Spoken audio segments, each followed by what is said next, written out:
will grant it unto us by the words of the Kahanim as the blessing was being pronounced. And because that blessings is a direct instruction of Abba Yahweh, isn't it that we have all the reason to rejoice? We have all the reason na magiging masaya po tayo. And tayo ay natukoy natin ito. Di ba? Sa iba, GOD bless you. JC bless you. Hindi man ganun ang sabi ni Abba Yahweh. O pagpawalain at pakaingatan kayo ni Abba Yahweh. So, iyan ang sinabi ng kahan dahil ito po yung utos ng Aba. The blessings, pagpalain at pakaingatan kayo ni Abba Yahweh. Sumain nyo ang liwanag at pagmamahal ni Abba Yahweh. When we have difficulty in our life to decide what is to be done, ang sabi, sumain nyo ang liwanag.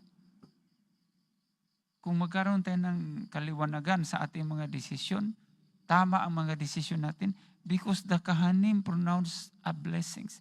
Kaya mga kapatid, sa bawat Torah study natin, compilation study, sa bawat prayer natin in the kingdom, dapat talaga kayo ay makikinig.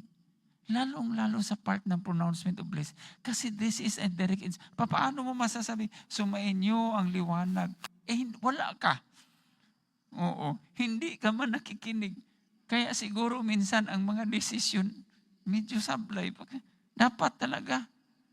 Kasi this is a pronouncement of blessings. Kaya hindi man nakatun sa time na dahil nagda-drive ka ng tricycle, nagtitinda ka ng isda, clean food, no? Mensahe. And then, particularly din dito sa pronouncement of blessings. Ibig sabihin, ina-announce po mga kapatid ang budakahan. Hindi naman ang kahan ang nagbigay ng blessings. It's Abba Yahweh. And the direction is very clear, is specific, that's very precise. Tugma, accurate. Kung baga sa target pa yan, sentro, sa gitna, bullseye, ang target, tinamaan. Kasi ito po ang ipinag-utos ni Abba Yahweh. And that is part of the prayer at ipinopronounce ng ating mga kahan. So, ano ang mga pagpapala sa taos-pusong panalangin? Kung isa-summarize po natin, nagbibigay ito ng lakas loob, gaya ni Abraham, nakipagtawaran. Ano pa? Nagdadala ng pagpapala sa pangangailangan ng pamilya, gaya ni Isaac. No? Yung pagbiyahe nila, pag-travel nila, mayroon siyang servant. Hindi ko maalala kung ilan yung inilagay doon ni Esau. Pero marami talaga yung siyang dinala doon. May mga kamelo para mag-ano sa mga karga niya.